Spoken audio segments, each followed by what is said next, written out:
Governor, and pursuant to Section 32K of the County Government Act 2012, the provisional standing order number 22.1 and 2 of the County Assembly of Meru by Gazette Notice number 16138, which was published in the Kenya Gazette on 4th November 2025, I gave a notice of the special sitting to the honorable members of the County Assembly of Meru accordingly. Honorable members, this special sitting has been duly convened. Consequently, honorable members, we will take note of the provisions of standing order number 24.2, which is to the effect that when delivering an address to the Assembly, the governor shall be heard in silence, and the address shall not be followed by any comment or question.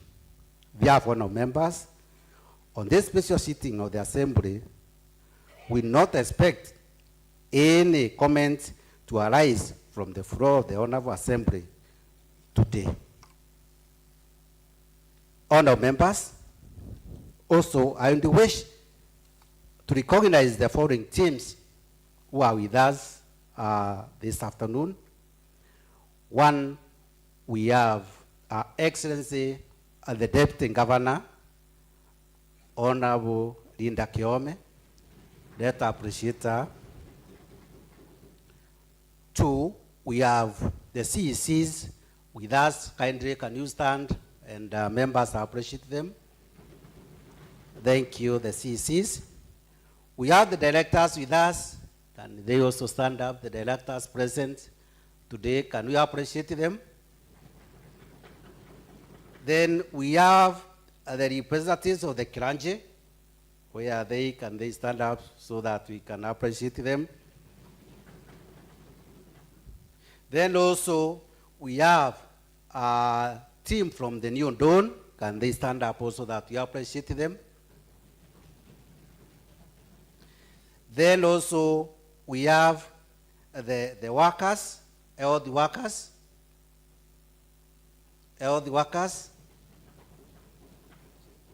And then also we have the Jurincheke Wazes, and I saw the chairman and the secretary general. Can they stand up? We appreciate them. And also we have our chief officers present. Also, can they stand up? We appreciate them. And also let's appreciate our team from the land estate.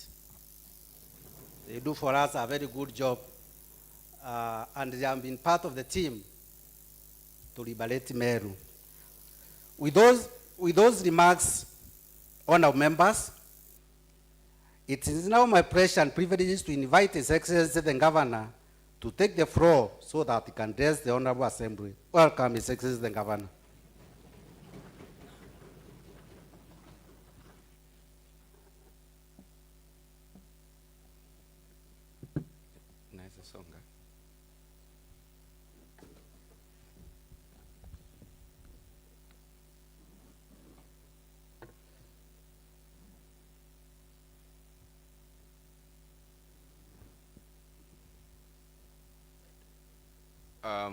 The Speaker, County Assembly of Meru, Honorable Ayubud Solomon, the Deputy Governor, Her Excellency Leader Kiome, the Leader of Majority Party, the Leader of Minority Party, the County Assembly leadership, honorable members of the County Assembly, distinguished guests, the residents of the great County of Meru, ladies and gentlemen, good afternoon.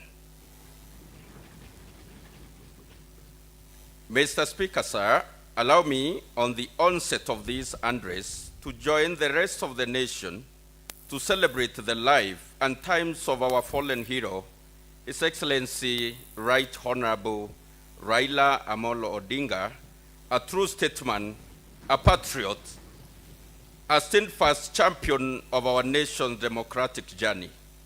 His resilience, courage, and lifelong sacrifice for justice have shaped the freedoms we enjoy today. As the father of devolution, his vision gave birth to a governance system that empowers counties, strengthens communities, and brings development closer to the people. And so, in his honor, Mr. Speaker, sir, I request that we all rise and observe a moment of silence. Kindly, let's be on our feet.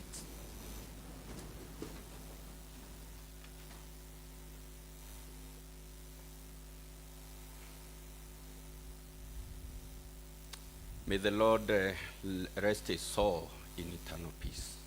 Thank you. Mr. Speaker, allow me to proceed by expressing my deepest gratitude for your warm and gracious welcome.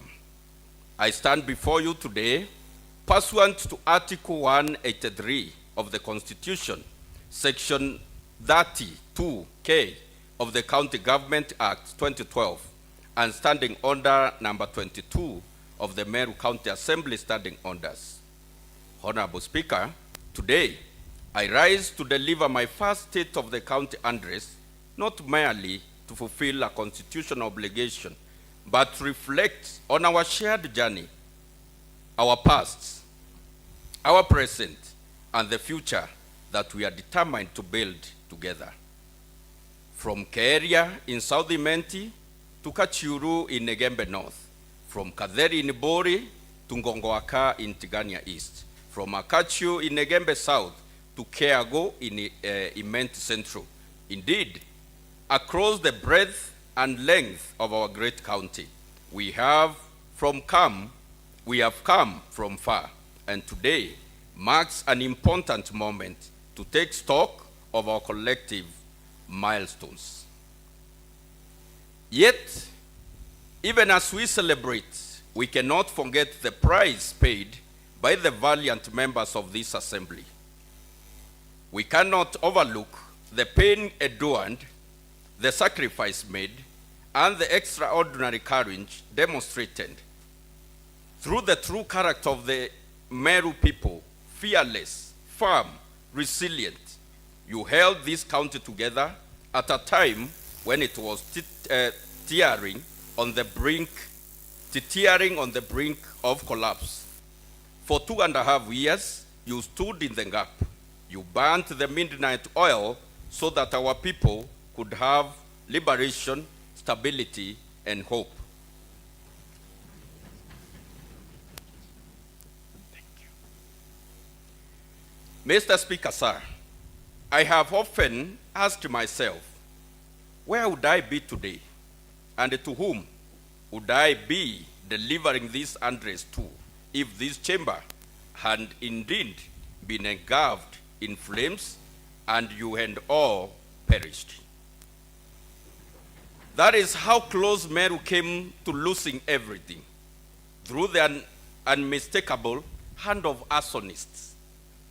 When the future historians of this county recount this chapter, the Third Assembly will not be a mere footnote.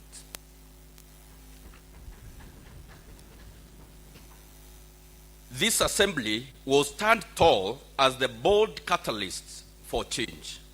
You defied threats, intimidation, blackmail, and even seductive incentives.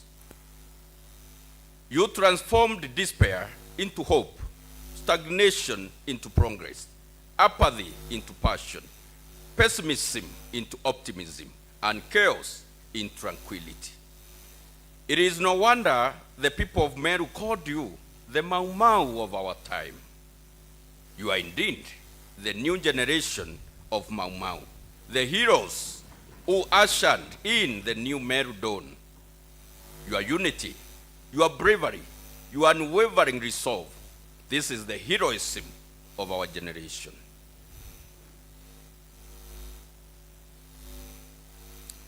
But in that struggle, many among us were psychologically wounded, physically harmed, and tragically, some even lost their lives.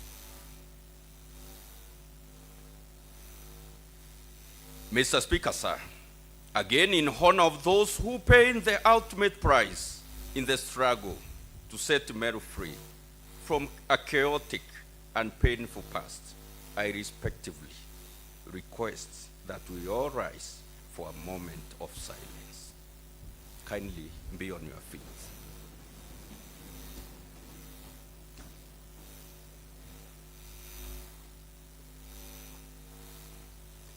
May the Lord again rest the souls of who went ahead of us because of this struggle in eternal peace. Amen. You may take your seats.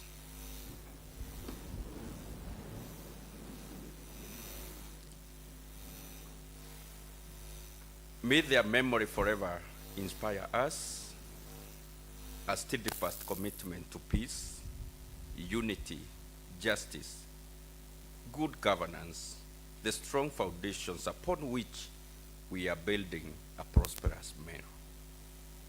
Mr. Speaker, sir, in my inauguration as the fourth governor of Meru County, I outlined 12 thematic pillars that define our development roadmap. It is on these pillars that I stand before this august house today to report our progress. 1, restoration of peace, unity, and cohesion.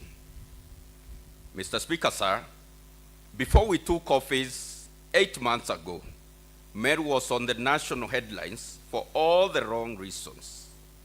Political squabbles, intimidation, paralyzed service delivery, and endless sideshows that had painted our county as a battleground. When my administration assumed office, I made a solemn promise to restore peace, unity, and cohesion, and to govern with an open door policy. Since then, we have engaged in an extensive, inclusive healing journey.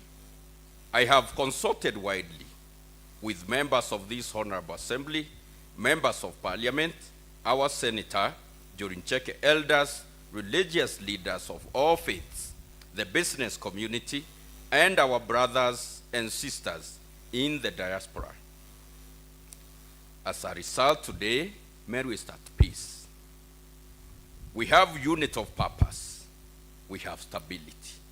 We have a solid foundation upon which to launch our socio-economic transformation. Number 2, collaboration and partnership. Mr. Speaker, sir, our clarion call is loud and clear, building Meru together. We have deliberately chosen unity over division, collaboration over isolation, positivity over negativity, inclusiveness over individualism. Our partnership with the national government is already yielding major gains. 1, the President has committed to offset the Kenya shillings 700 million Leopard Rock debt on behalf of Meru County. 2, Meru Level 5 Hospital is on course for elevation to Level 6. A 250-bed capacity block is under construction alongside other key infrastructure. 3, Gakoromone Market is being upgraded at a cost of 800 million, project to be the largest market in East and Central Africa, Mr. Speaker.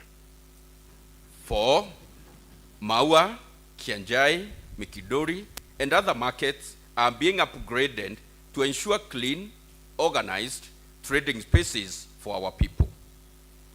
Number 5, revenue from Meru National Park will now be shared on 50-50 basis between the national and county government, a major boost to our development funds. 6, Kinoru Stadium, a critical facility for our youth talent development, is earmarked for completion with a allocation of Kenya shillings 150 million so that it can be handed over to the county government management. 7, Maua Stadium is set for construction under national government with the support of 250 million. 8, the cost of artificial insemination has been subsidized from Kenya shillings 7,000 to Kenya shillings 1,400, significantly supporting our livestock farmers. Through AMREF and Ministry of Health, we are receiving medical equipment and oxygen plants to strengthen our healthcare system. A new AP training camp is being established in the northern grazing zone to boost our security.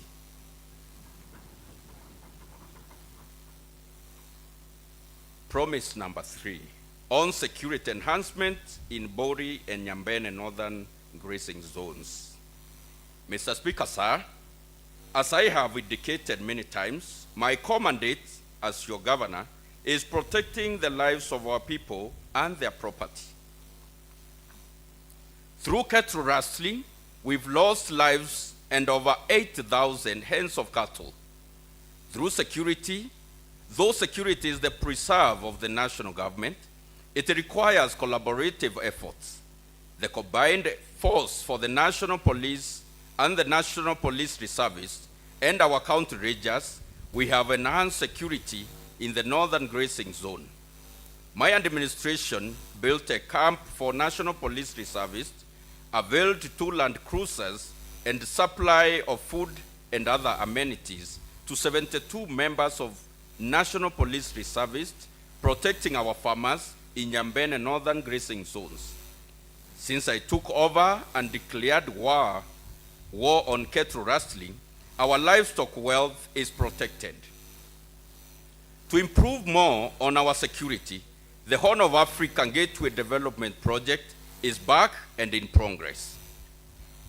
Behold the road, we shall get better schools, health centers, water boreholes, youth empowerment programs, fiber internet connectivity, and an extra 17 kilometers of tarmac roads within the Meru municipality that is progressing very soon to be the Meru city. Health. Mr. Speaker, sir, healthcare is a fundamental human right. Every one of the residents of our county deserve the dignity of receiving timely and effective healthcare services without the fear of financial ruin.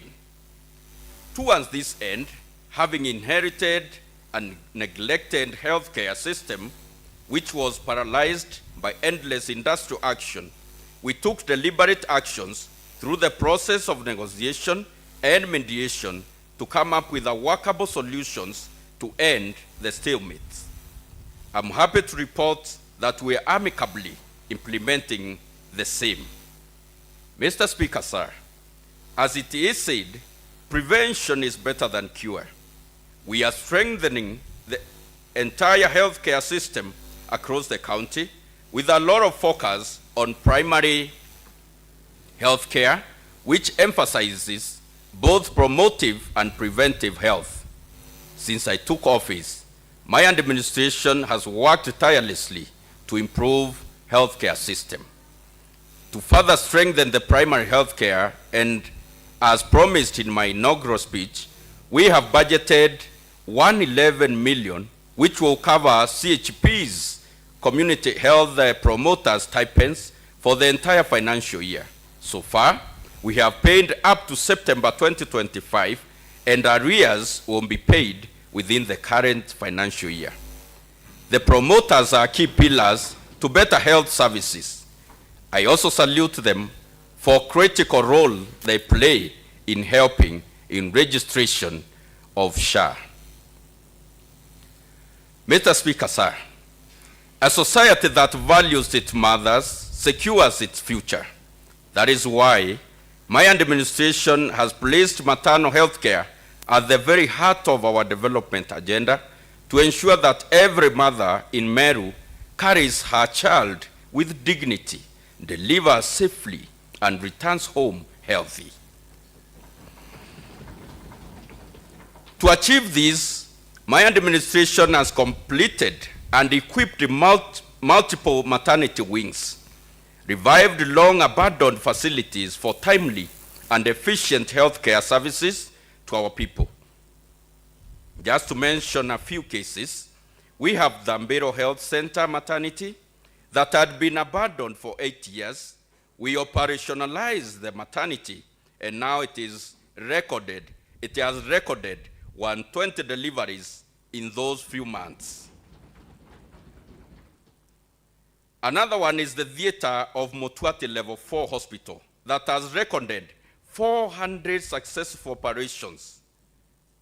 Mudhara Level 4 Hospital that has recorded 70 operations, and the ERA Health Center maternity with 250 new deliveries. All this had not been operational for the last 8 years.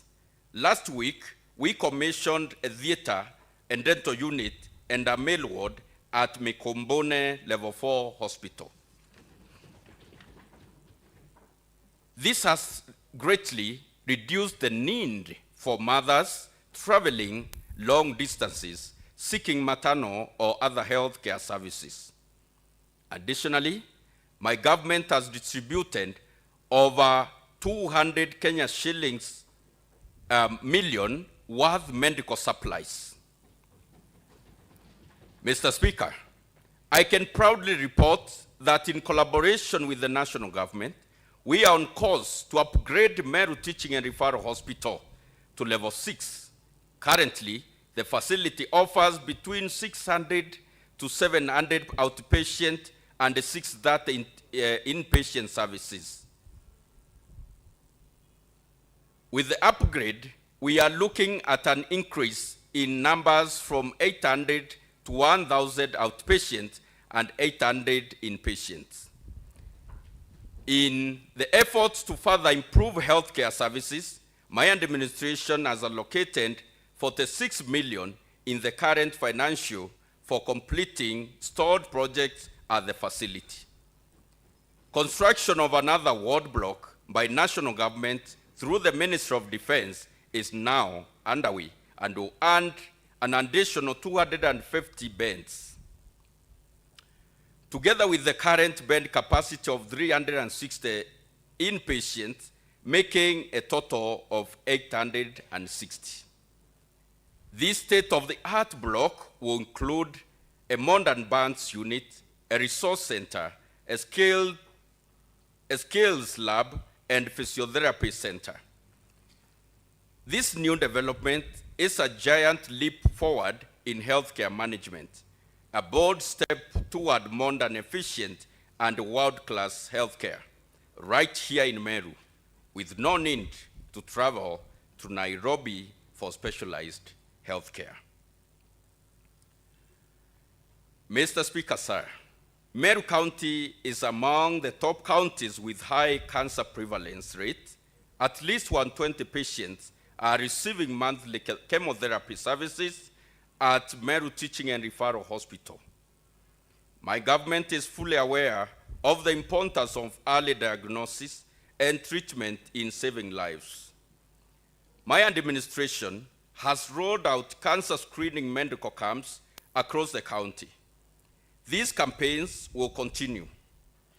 In the effort to fight the cancer menace, we are improving the already established cancer installation.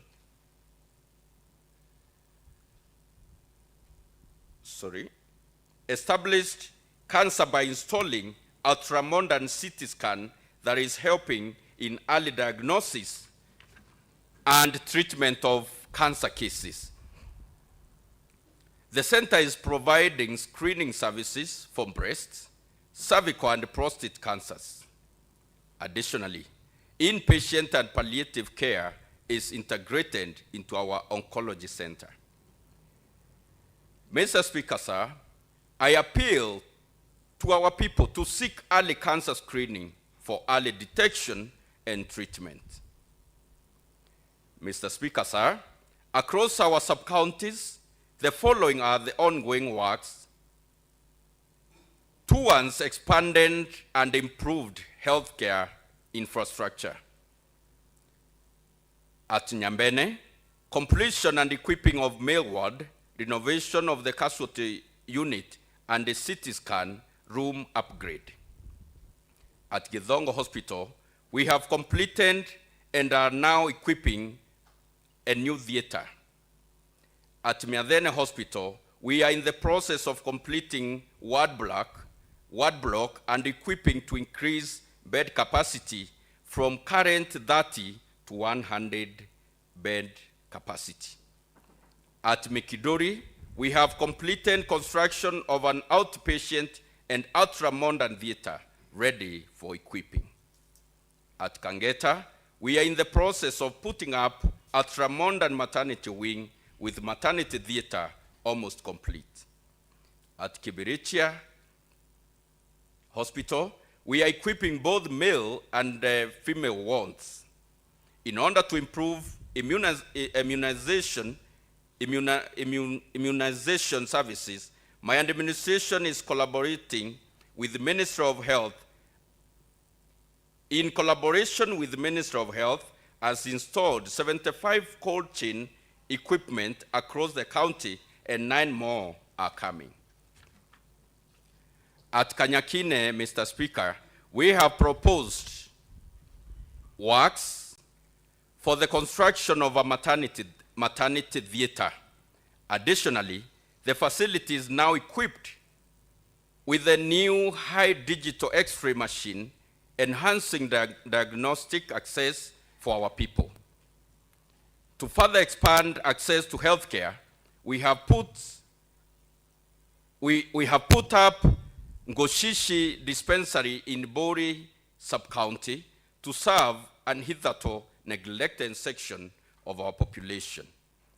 We have completed the Ngaridare maternity block, giving mothers in the region improved access to safe delivery services.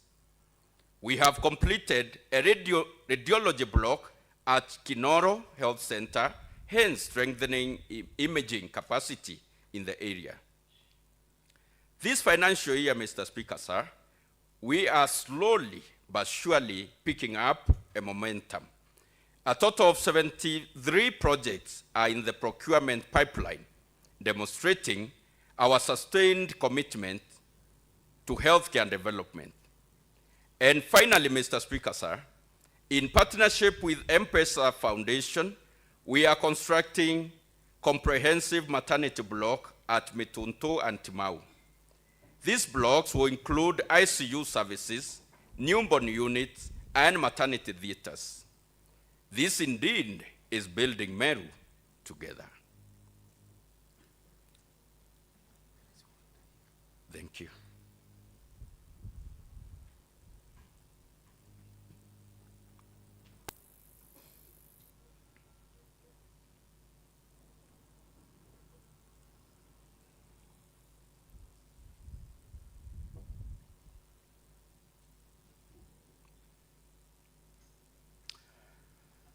Mr. Speaker, sir, in a Gembe region that lacked a male ward in public facilities, a major milestone is in the offing. My administration is completing 2 new male wards, one at Nyambene Level 4 and Mutuati Level 4 hospitals, each with a 60-bed capacity, giving us 120 new male beds from what was previously 0. Mr. Speaker, sir, telemedicine is the new shift in healthcare services. My government will be launching telemedicine in Meru County. Our people may not necessarily have to travel any distance to consult a doctor. We will be able to do that at the comfort of the nearest Level 2 facility. A pilot to implement this program will be done within this financial year. Even as we do all these beautiful things, we have not forgotten our medical staff. In the short period that I have been your governor, we have promoted over 400 members of staff, and we have allocated 121 million for recruitment and more promotions. As we plan, we need resources to implement the programs. May I report to you that our hospitals have raised own source revenue from around 580 million to 758 million. Mr. Speaker, sir, efficiency in the use of this own source revenue is all what we need to continue improving healthcare services. This has been achieved through different measures, including strengthening internal control mechanisms and system automation, encouraging cashless transactions. Promise number 5, on road and infrastructure. Mr. Speaker, sir, an efficient road and transport network is the backbone of economic growth. It connects our people to health facilities, schools, markets, farms, and places of work. It reduces the cost of doing business, supports agriculture, and enhances the quality of life for every household. A good road network remains the foundation to our county's economic competitiveness, service delivery, and overall mobility of our people. Therefore, it is right to say every road leads to development, from Igoji West in Imenti South to Amwadhi in Egembe North, from Timau in Bore to Dangada in Tigania East. In all the wards, we are opening, grading, graveling, and dumping roads. So far, we have opened 455 kilometers of new access roads, connecting previously underserved communities and unlocking new economic potential, especially in our agricultural zones and emerging settlement areas. To ensure our roads remain motorable, particularly during rain seasons, my administration has graded 507 kilometers of roads and gravelled 309 kilometers of key corridors.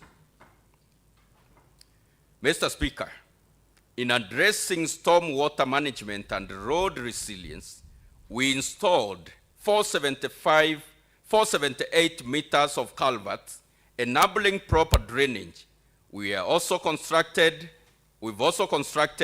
95 gabions to stabilize embankments and protect high-risk areas prone to erosion and landslides.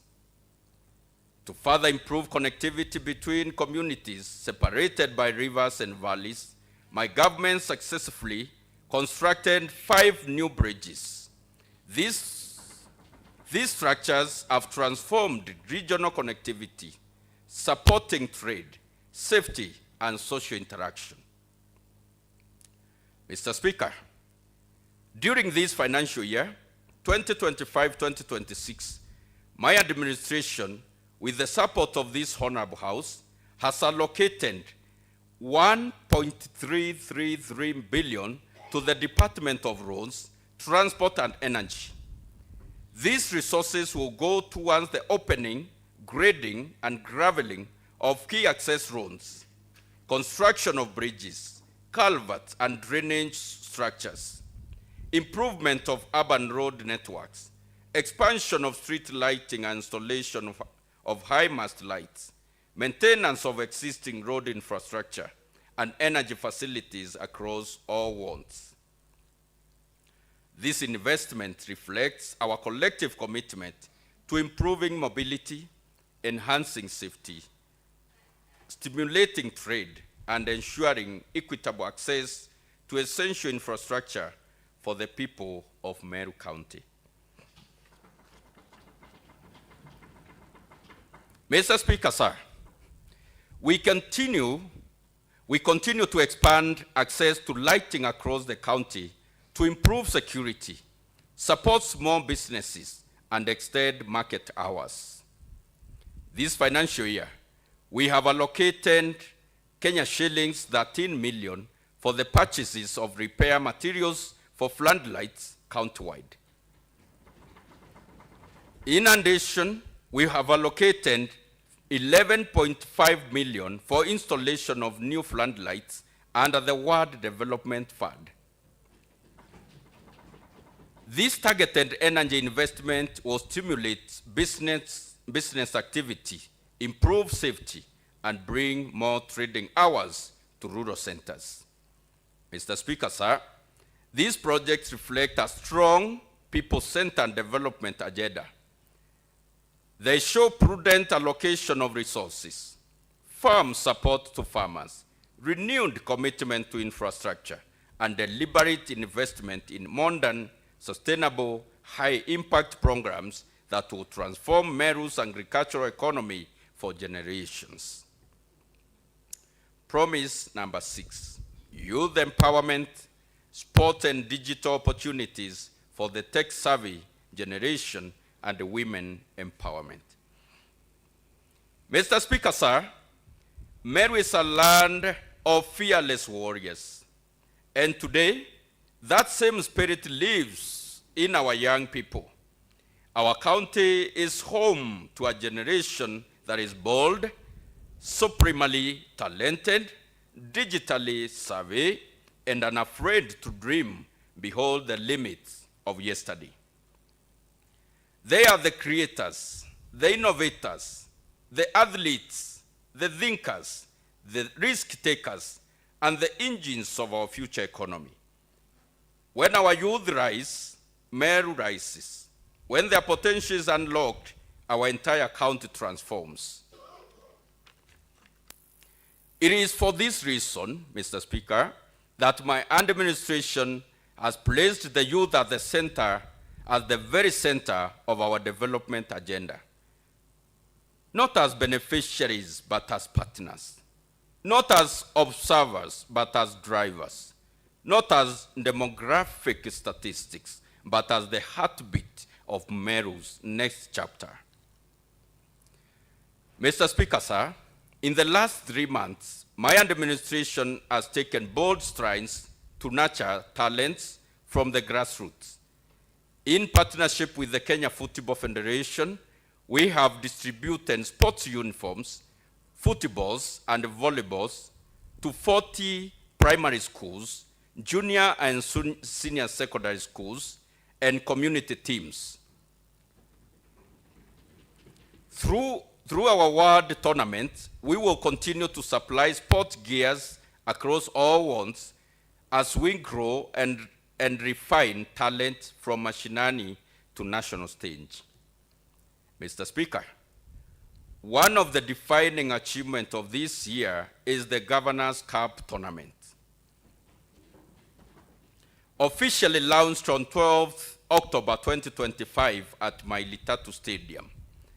This historic tournament, now underway and running until February next year, has become a powerful platform for talent identification, community cohesion, and sports excellence.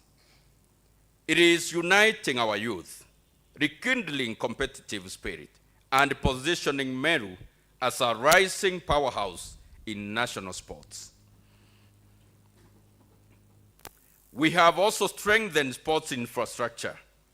The Githongo Stadium perimeter wall, completed at a cost of 8.3 million, now offers increased security and lays the foundation for future upgrades to elevate the facility to modern standards.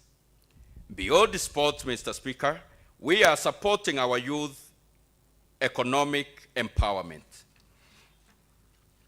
The Makutano Boda Boda fueling station, completed at a cost of 5 million, directly boosts youth livelihoods in the transport sector by reducing operational costs and improving efficiency. Across all 46 wards, we've distributed youth and sport ward fund items worth 52 million, empowering grassroots teams, community associations, and youth-led initiatives. These resources are reviving local clubs, enhancing competitiveness, and expanding opportunities for young people in every corner of our county. To further strengthen youth enterprise, we completed the Kwariria youth-led precast concrete processing yard at a cost of 5 million, an investment that boosts youth-driven construction and manufacturing. Alongside these, a newly completed Kwariria Youth Social Hall, valued at a cost of 2 million, now provides a modern, dignified space for mentorship, training, innovation, and community engagement.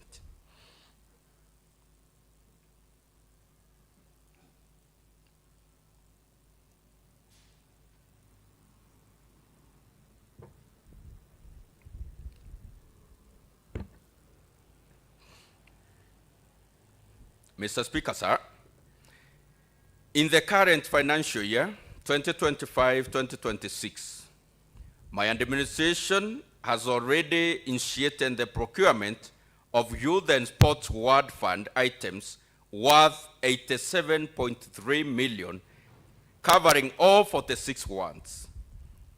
This additional investment will further equip youth groups, sport teams, and community-based associations, ensuring that every ward benefits from meaningful support and every talented young person has a chance to shine. Mr. Speaker, sir, to further improve our sports infrastructure, we have completed bills of quantities for the upcoming construction of Nkobo Shaba Stadium perimeter wall at a cost of 9.5 million and Kibiritia Stadium perimeter wall at a cost of 10 million. Mr. Speaker, sir, preparations are well underway for the prestigious Mount Kenya Mountain Run, scheduled for February 2026. This is not just a sporting event, it is a celebration of our athletic heritage, a magnet for sports tourism, and a powerful humanitarian platform. Through this event, we rally the strength of our people to raise funds for cancer care and improve the lives of those battling this devastating disease. It is sports with purpose, competition with compassion, unity with impact. Mr. Speaker, sir, my administration continues to roll out youth infrastructure and empowerment programs that are unlocking opportunity at the grassroots. In Tumburi Kibiritia Ward, we are constructing a youth social hall valued at Kenya shillings 2 million, a modern space designed for training, mentorship, talent development, and community engagement. This is where future innovators, leaders, and creatives will be nurtured. Mr. Speaker, sir, we continue to make bold, deliberate steps to promote gender equality, protect vulnerable populations, and strengthen social development. Procurement of gender ward fund items worth 21.5 million is ongoing, ensuring that women groups, caregivers, and community champions receive the tools they need to advance their economic, social well-being. We have also completed bills of quantities for the construction of a safe house in Gia Ward, Igembe Central, valued at Kenya shillings 20 million and implemented in partnership with Shining Hope for Communities, that is SHOFCO, an NGO. Designs are now being finalized. Once completed, this facility will offer sanctuary, counseling, and legal support to survivors of gender-based violence, a refuge of safety, dignity, and healing. Mr. Speaker, sir, a landmark achievement is the ongoing completion of the Kwariria Rehabilitation Center, valued at 56 million and jointly implemented with the national government. This is a transformative flagship intervention addressing substance abuse, mental health, and psychosocial rehabilitation.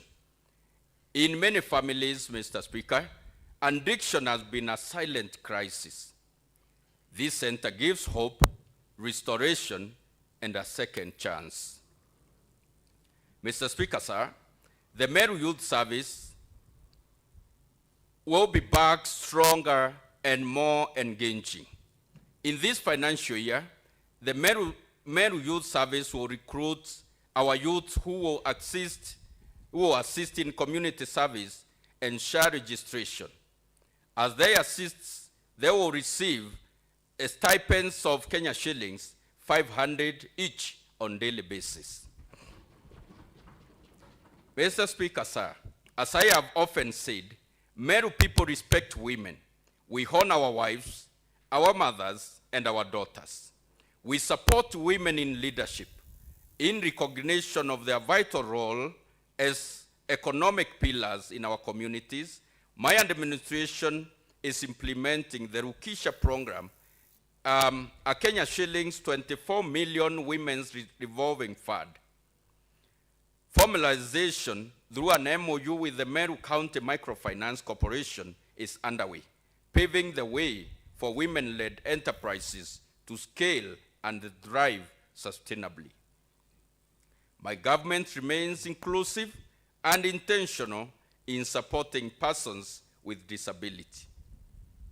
This year, we've allocated 5 million in seed capital to the Meru County Persons with Disability Circle.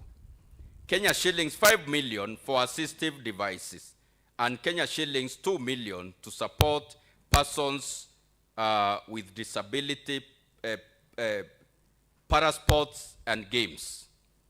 That's a total of 17 million that is allocated to the persons with disabilities. Additionally, Mr. Speaker, in our commitment to strengthen cooperative movement, an essential backbone of community finance, I assented to the County Cooperative Societies Act 2025, ushering in a new era of transparency, growth, and resilience within our circle ecosystem. Mr. Speaker, sir, on policies, our policies remain gender responsive and community driven.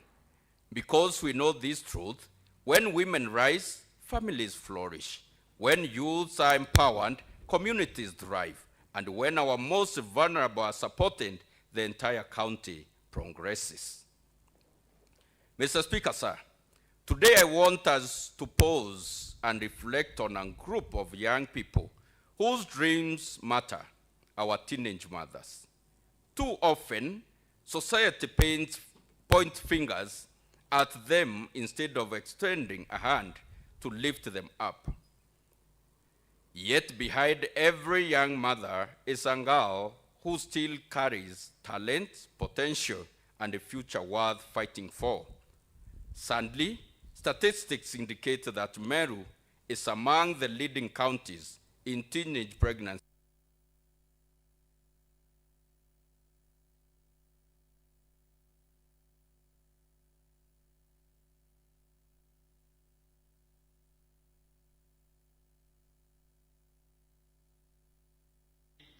A turning point. Our administration is committed to ensuring that no young mother is forced to choose between raising her child and continuing her education.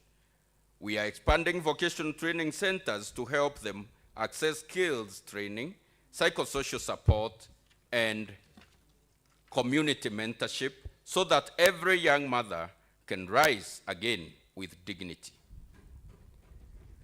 We will work with parents, teachers, churches, and community elders to break the cycle of silence and stigma. Let us replace shame with support, judgment with opportunity, and despair with hope. Because when we empower a teenage mother, we transform not only her life, but the life of her child and her family and our entire community. Let us stand together and declare every girl's dream is valid. Every young mother deserves a second chance. And in this county, no one will be left behind. Promise number 7, boosting tourism, trade, and industrialization. Mr. Speaker, the financial year 2025-2026 marks a turning point for Meru County's cooperative sector, one of the strongest pillars of our grassroots economy. My administration has allocated a development budget dedicated to revitalizing agricultural cooperatives, strengthening producers groups, and expanding value addition for the benefit of thousands of farmers. Mr. Speaker, cooperatives remain one of the most powerful engines through which farmers, youth, women, and small enterprises rise together. They are the backbone of rural prosperity and the heartbeat of our shared agricultural heritage. My administration is fully committed to restoring their strength, improving governance, and re-energizing value chains that sustains Meru's economy. With this renewed investment, we are implementing the following strategic development interventions. 3 million for procurement of maize for Afya millers. This investment strengthens the operational capacity of Afya millers cooperative, improves quality, and enhances consistency in local flour production for the local market. 5 million for procurement of milk cans. This will greatly improve milk handling, preservation, and transportation, reduce post-harvest losses, and ensure farmers earn better prices. 2.5 million for coffee seedlings. These high-quality seedlings will support coffee rehabilitation, boost production, and restore the profitability of the sector. 2.5 million for avocado seedlings. This investment expands our avocado value chain, enabling farmers to tap into premium domestic and export markets and significantly enhance household income. Altogether, the 20 million development allocation is a bold demonstration of my administration's commitment to rebuilding and strengthening cooperative institutions as engines of agribusiness growth, rural transformation, and shared prosperity. Mr. Speaker, with this renewed focus in the 2025-2026 financial year, we are laying a firm foundation for expanded productivity, stronger incomes, and sustainable economic empowerment. In the true spirit of building Meru together, the cooperative movement remains indispensable. We are building transparent, accountable, transformative cooperative that truly leaves no one behind.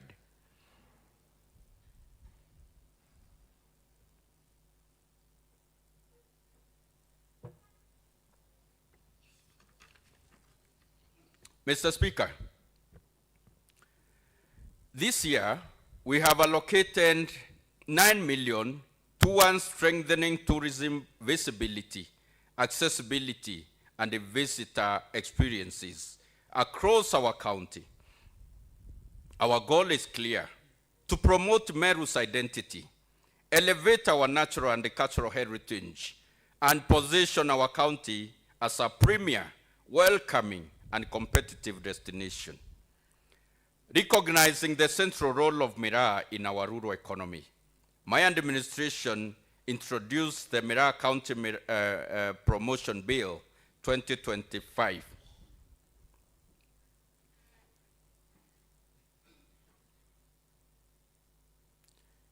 I'll repeat that. Recognizing the central role of MBERE in our rural economy, my administration introduced the Meru County MBERE Promotion Bill 2025, which has already undergone public participation. This bill is a landmark step towards safeguarding the MBERE industry, ensuring fair prices, opening new markets, and protecting the livelihoods of thousands of families who depend on this important crop. Further, my administration has awarded 7 million grants as a seed capital for MBERE SACCOs. This will strengthen liquidity, expand credit access, and enhance the resilience and competitiveness of MBERE cooperatives across Meru. Through the county aggregation and industrial parks, we are partnering with investors to process key agricultural products, coffee, tea, MBERE, avocado, macadamia, banana, and dairy products. By adding value locally, we retain wealth within Meru, create jobs, make our products more competitive nationally and internationally. Mr. Speaker, allow me to emphasize that trade builds families, cooperatives builds communities, and enterprise builds nations. Our efforts in trade, value addition, and industrializations are not just economic programs. They are cornerstone strategies for empowering our households, strengthening our economy, and securing Meru's prosperous future. A case in point is our project on circular economy and banana value chain aimed at turning banana waste into wealth.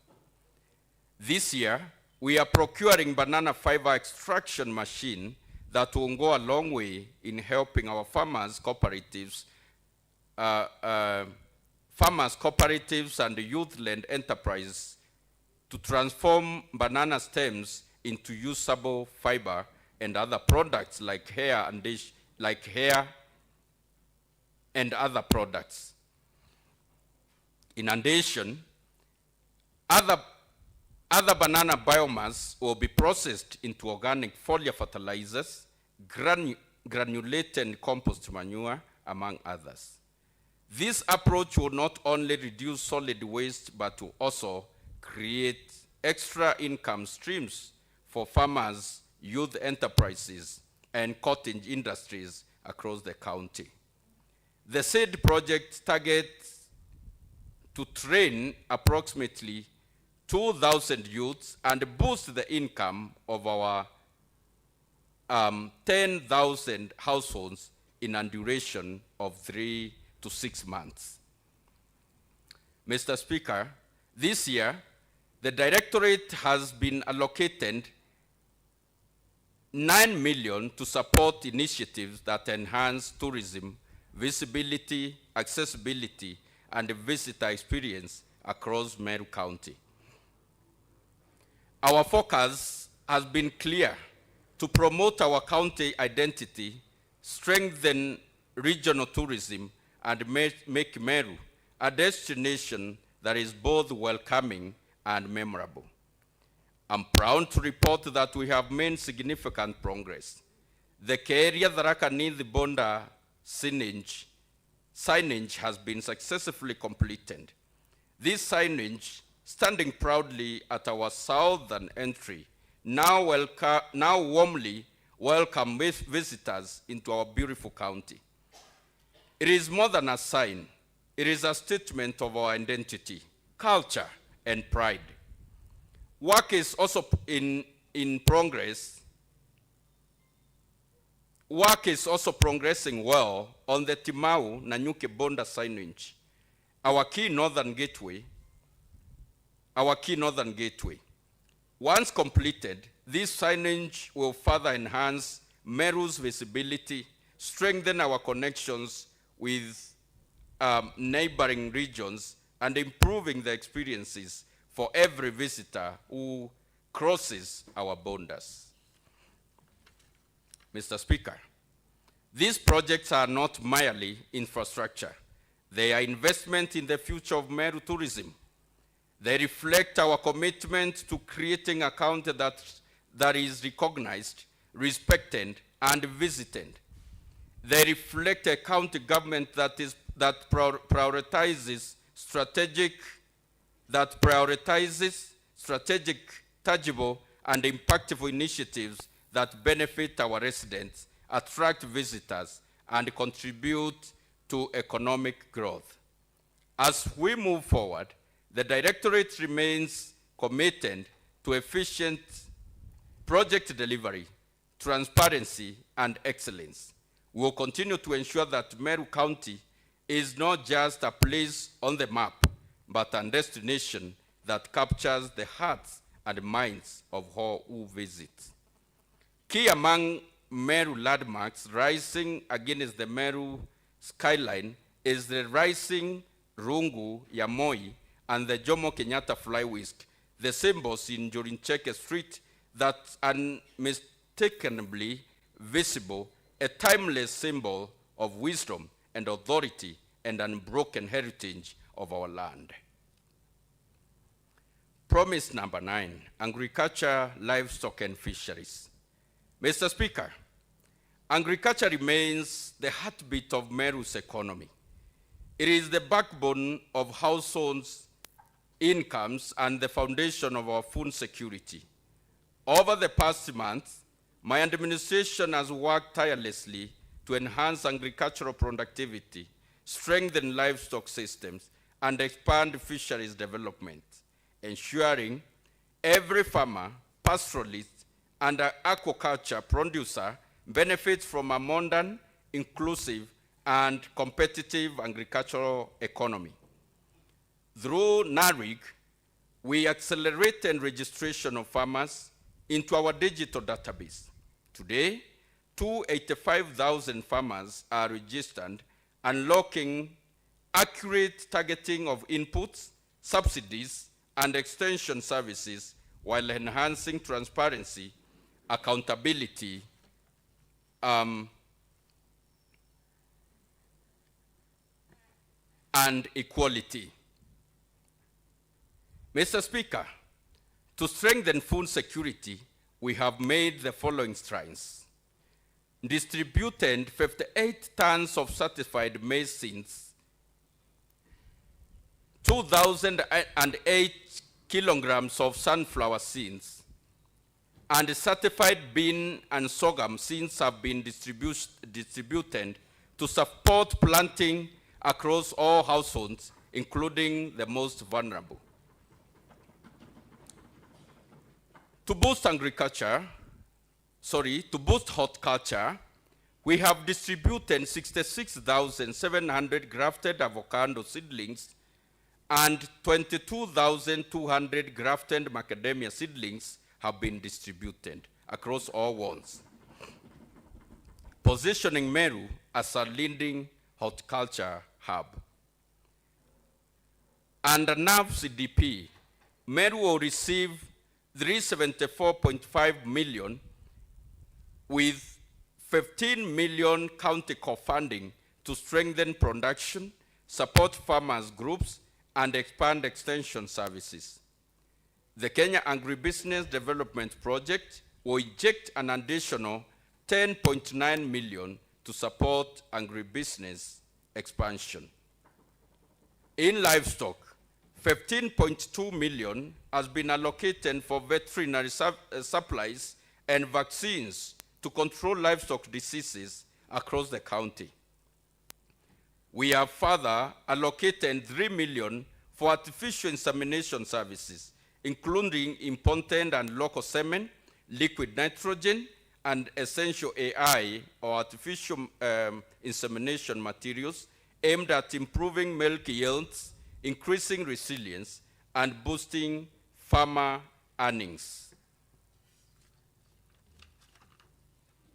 In fisheries, we have allocated 23.3 million countywide and through ward funds to support fish farmers with fingerlings, fish fins, and expanded aquaculture systems across Meru. Promise number 9, water and environment. Mr. Speaker, sir, water is life. Guided by our county's development priorities, we continue to make deliberate and strategic investments in expanding water infrastructure, rehabilitating non-functional water system, promoting rainwater harvesting, and strengthening climate resilience within our communities. Mr. Speaker, my administration has successfully constructed 6 new boreholes, adding a combined production capacity of 480,000 liters per day, directly benefiting an estimated 3,000 households. Building on this progress, the department is currently drilling and equipping 9 additional boreholes, constructing storage tanks, and designing new distribution pipelines to reach even more residents across our county. We have also rehabilitated 6 existing boreholes, restoring reliable supply to communities that had endured prolonged water shortages. These rehabilitation efforts include desilting, pump replacement, and critical mechanical upgrades. A further 3 boreholes have been earmarked for rehabilitation in the current financial year. Mr. Speaker, sir, through our pipeline extension program, we issued 22,546 water pipes of various sizes, enabling the development of 135.276 kilometers of new water distribution networks across 116 community water projects. This intervention has dramatically improved household water connectivity and reduced the burden of water collection for thousands of women, children, and vulnerable residents. To strengthen resilience and enhance water security, my administration distributed over 9,000 water tanks, ranging from 210 liters to 10,000 liters, with a combined storage capacity of 822.480 liters. These tanks support households, schools, health facilities, and vulnerable groups, ensuring that more families have access to save clean water throughout the year. Mr. Speaker, sir, in the financial year 2025-2026, our focus is firmly on expanding access to safe, reliable water across both rural and peri-urban communities in Meru County. Working closely with our development partners, we will implement a comprehensive program of water infrastructure development designed to meet current needs while strengthening long-term climate resilience. Together with our partners like FLOCA, financing locally led climate action, we have committed over 1 billion this financial year towards key priority areas, including supply of water pipes to expand community water networks, construction of additional water pipelines to reach households, institutions, and community water points.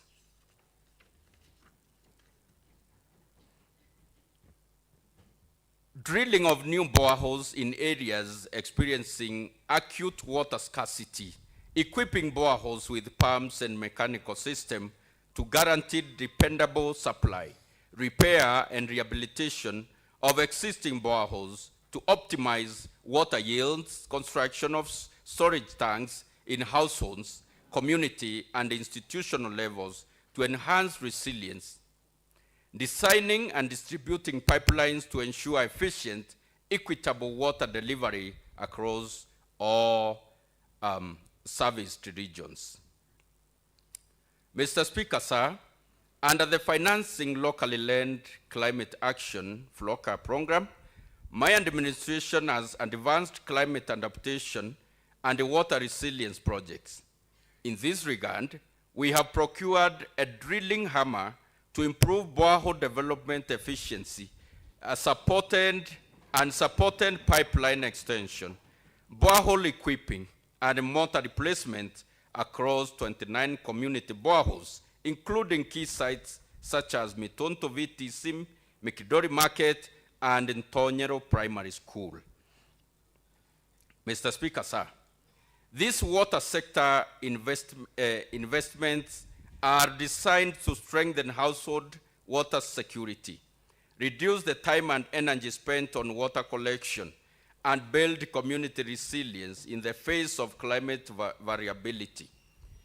By working closely with FLOCA and our other development partners, we will continue to leverage technical expertise, financial support, and innovative solutions to ensure that all water infrastructure projects are efficient, sustainable, and truly transformative for the people of Meru. Promise number 10, early child education and vocational training. Mr. Speaker, sir, education remains a cornerstone of our administration's development agenda. For it is through education that we secure not only the future of our children, but also the prosperity and competitiveness of our county. Early learning and vocational training centers continue to be a central priority in my administration. However, it pains me deeply, Mr. Speaker, sir, to stand before you and acknowledge that counties can no longer issue bursaries to secondary schools and tertiary institutions. Not because we lost the will, but because the Office of the Controller of Budget has halted these allocations. As your governor, I know how vital this support has been to thousands of families, and I share in your disappointment. Yet the law is clear, and even with all my desires to intervene, my hands are tied.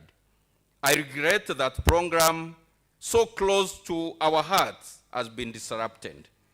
However, I remain committed to exploring lawful and sustainable alternatives so that no child's future is cut short for lack of school fees. Mr. Speaker, sir, our vocational training centers remain key engines of youth skills development. During the year under review, we disbursed 50 million Kenya shillings in trainees capitation, benefiting 4,889 youths, and procured 5 million worth of equipment for air dressing and beauty therapy to enhance hands-on training. We further invested 19 million in infrastructure, completing 2 workshops with 1 still ongoing, initiating the construction of a new VTC in Jia Ward, building a new hostel, leveling grounds at Mitonto VTC, constructing 3 classrooms at Thitha and Gakumukumu VTCs, and putting up ablution block at Ngoshishi VTC. These developments continue to enhance training standards and expand access and capacity across our vocational training center networks.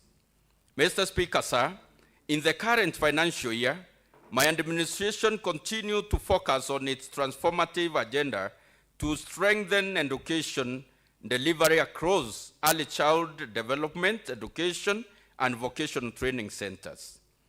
In the ECD sector, we have outlined a comprehensive program that will greatly enhance the learning environment for our youngest learners. To achieve this, we have allocated 8 million in instructional materials for all 779 ECD centers, and also allocated 54 million towards the ECD feeding program that will cater for all our learners. Mr. Speaker, sir, to improve the quality of teaching, we will undertake capacity building for 30 ECD education officers and 2,400 teachers across the county.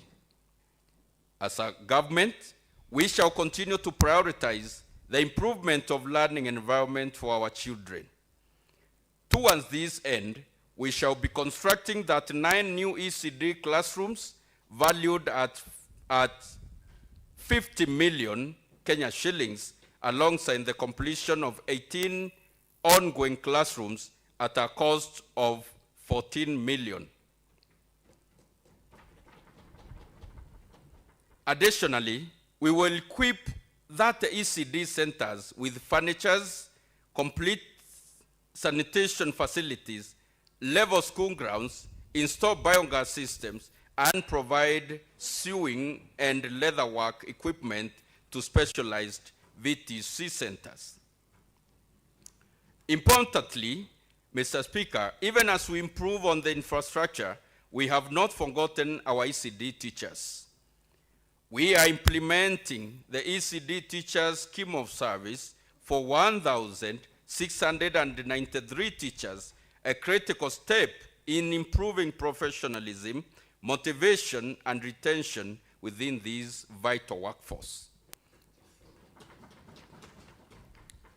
Mr. Speaker, sir, in our vocational training centers, we intend to deepen our efforts in youth skills development and employability. We have budgeted a total of 24 million for trainee capitation and 5 million for the procurement of essential training equipment. To maintain financial integrity, we have also set aside 9.1 million to settle pending bills under the KCMB co-funding program. In our VTC centers, we have provided Kenya shillings 20.1 million towards infrastructure improvements. Mr. Speaker, sir, my government will further strengthen capacity through the training of 150 VTC instructors and principals, recruit additional instructors, and implementation of skills, competition, and continuous monitoring and evaluation across all our 31 vocational training centers. This will not only test the skills gained, but also sharpen the skills of our learners for future economic prospects. Number 11, public service transformational strategy. Mr. Speaker, sir, in my inaugural speech, I committed to lead an administration that is committed to professionalism in public service. In our efforts to bring back professionalism in public service, my government continues to work on ways to retool, inspire, enhance capacity, and realign staff within their skills and competencies. Mr. Speaker, sir, a motivated workforce is essential for delivering quality services to our people. To achieve this, we have ensured that our staff are promptly paid and their statutory deductions submitted. Mr. Speaker, sir, other than the promotion of over 400 members of staff since I took over, this financial year, 2025-2026, my administration plans to promote all the stagnated county staff and fully implement scheme of service across various cadres. This will restore morale, enhance productivity, and ensure that our public servants are properly recognized for their dedication. Mr. Speaker, sir, it is well known that our county has been losing millions of shillings through court cases. That must come to an end. We continue to strengthen litigation management, legislative drafting, compliance oversight, contract reviews, and legal and advisory services.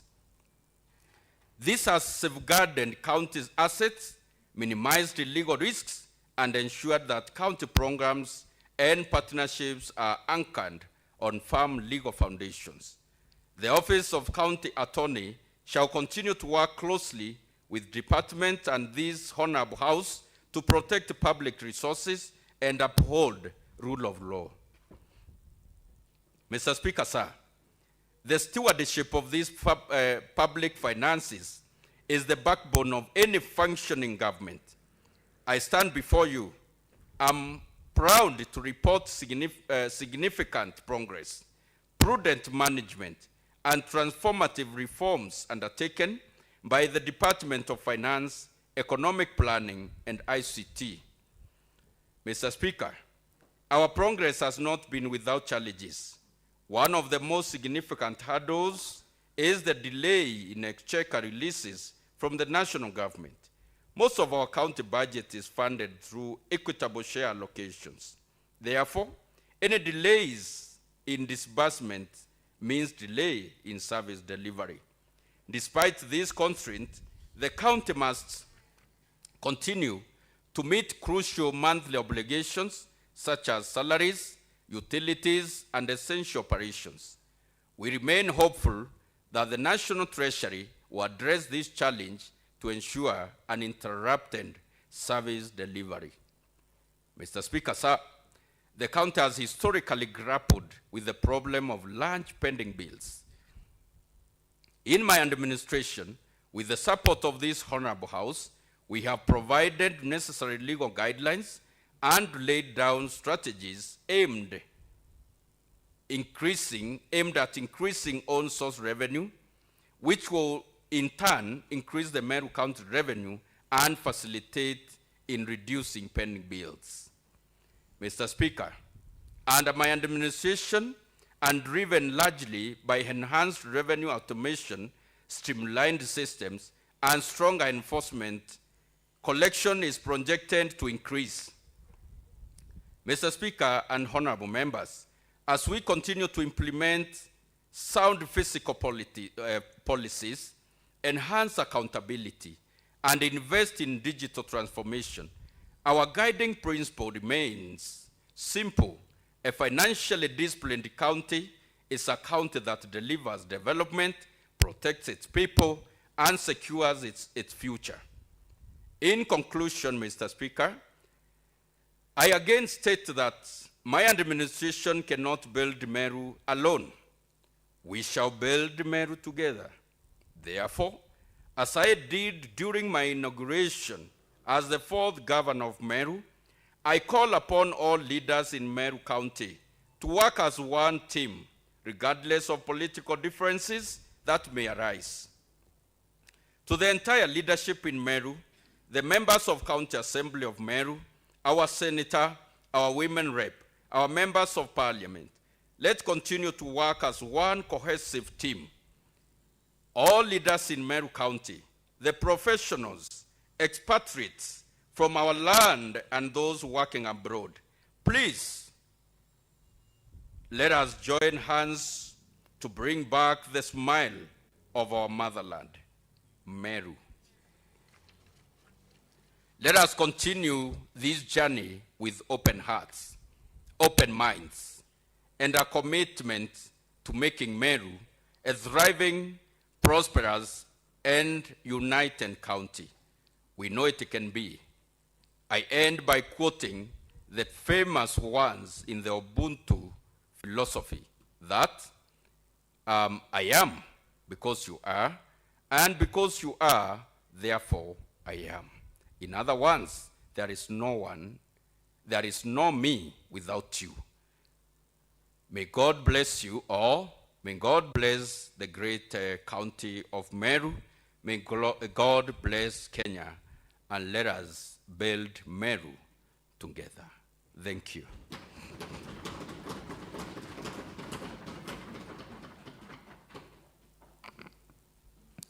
Thank you, His Excellency the Governor, Reverend Mutuma, thank you. Honourable members, I just want to make one remark before we take the next order. Honourable members, we are going to adjourn the assembly for the next 1 week, which means we will be convening back on the Tuesday, the 2nd of December 2025. And this one is because of the Kasan Games. All the county assemblies in Kenya will start congregating in Meru from this Saturday.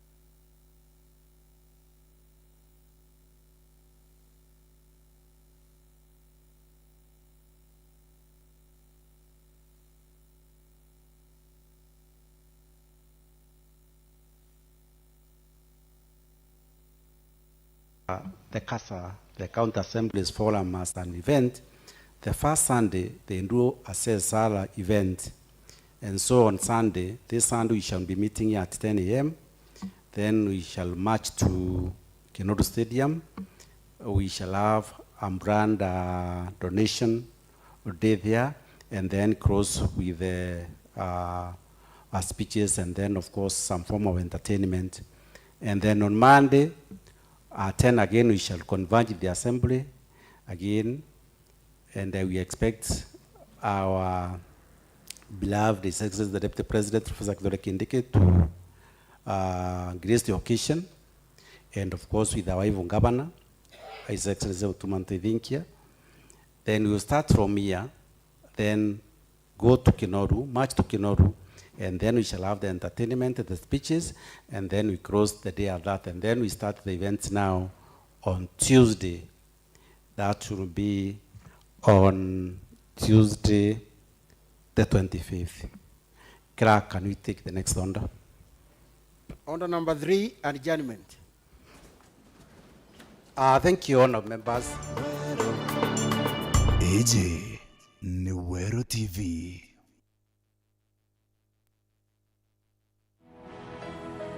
Tore na kwethikira tukibumenyithia gikuo kia Jennifer Karuta Ibrahim kiragia karikire Jumamosi tariki 8 mweri Jojojo 11 ari cibitari-ini ya Meru level 5. Arari mwana wa mututigi Ntwakotha Ntomakero na mututigi Chiokaritho Ntwakotha. Arari mwekuru wa Ibrahim Keriangu. Arari mami wa Gideon Akwalo, Jafet Mwika, Faith Gasheri, Esther Nkatha na Mishek Mugambi. Arari daughter-in-law wa Totigi Ntodhrito na Chio Manyara. Arari mwarongino wa Kabiritho Nthuthuana, James Karingori, Sabina Nunu Kabwe, Julius Kailikia, Mututigi Joseph Kalunge, Henry Mweti Koburo, Charity Nkirote na Daudi Kirema. Arari mother-in-law wa Angelica Nkatha, Alan Kaunyangi, James Mugambi, Caroline Kajuju na Ann Karambu. Arari Jojo wa Gatweri, Kimathi, Murethi, Makena, Muchoi, Mwenda, Mureke, Muthaura, Muriongi, Muthoni, Kathure, Mweti, Mwendwa, Murioki na Mutuma. Arari Kiojojo wa Ryan Kariuki. Arari sister-in-law, auntie, cousin na muchore wa baba ingi. Achore na Ntobanja ni baguchemania nja kwawe Twale Village, Thinyaine location, Akithe Division, Tigania West Sub-County, Ntoba Maromba na kubangania mathiko. Mwere Jukari twa Meru level 5 hospital Juma tariki 21 mweri Jojojo 11 thaa 3 cia rukiri na nyumene kiongwana kia mathiko gikathithika Twale MCK Church na kanogo kuanja kwawe Twale Village, Thinyaine location, Akithe Division, Tigania West Sub-County, Meru County. Itura kuendete ende Murungu wa kuenda nkuruki na wakabwe gathireni ya Kristo. Amen. Tore na kwethikira tukibumenyithia gikuo kia Nelson Kimathi wa kuma Ronyambo Village, Meru County kiragia karikire ntuki ya kiumia tariki 16 mweri Jojojo 11. Imwana wa Ruben Mwenda Murugo wa Land Meter Surveyors na Agnes Muthoni Mwenda. Imutano ngino wa Teri Wanja Indakwa, Anthony na Dikonin Mutuma na James Gitonga. Nanko wa Shama Kendi, Ron Mainge, Segna Makena na Wayne Muguna. Inefi wa Mutotigi Nelimbobwa, Ruth Ntoega, Mutotigi Malda Ruby, Nathan Gikundi, Gakimvie Kieri, mutotigi Titus Mongera na mutotigi Patrick Morega. Ikazi ni wa baba inge. Achorena ntobanja ni baguchemani ntuko chionthenja kwa Ithero Nyambo Village kwa mbiri ya 11 ugoro nyontoba maromba na kuthuranira mathiko. Mweri jokari to Cool Breeze Funeral Home Juma tariki 21 mweri jojo jwa 11 thaa 3 cia rukiri na nyumene maromba na mathiko ninja kwao Ronyambo Village. Njarene cha mwathani nogo kabwega nkorone chietu gatura Kenya na Kenya. Amen.